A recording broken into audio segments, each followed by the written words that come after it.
Marble খাবে আরো খাবে চুপচাপ খাও, বেশি বকি না, নাক দুটো আঙুল ধরে ভক করি। আর ফুটি খাবি ফুটি? দোকানে দুটো ফুটি দাও।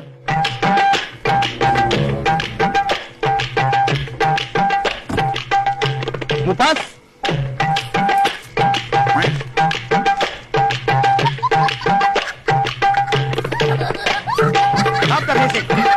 দোকান কত হলো? তোমাদের ফুটি সিগারেট আর বিমল নিয়ে 30 টাকা। ও ঠিক আছে, তোমাকে 50 টাকা ফোন পে পাঠাচ্ছি, আমাকে 10 টাকা ক্যান্সেল দাও। তাহলে 10 টাকা তুই আমার কাছে 50 টাকা পাতি, 10 টাকা আর সিঙ্গাড়া খাওয়াইছি 5 5 10, এখানে বিমল আর সিগারেট হলে 10 আর ফুটি গেলে 10 10 20 40 টাকা, তাহলে 40 টাকা শোধ আর 10 টাকা দিয়ে দিলাম, ঠিক আছে?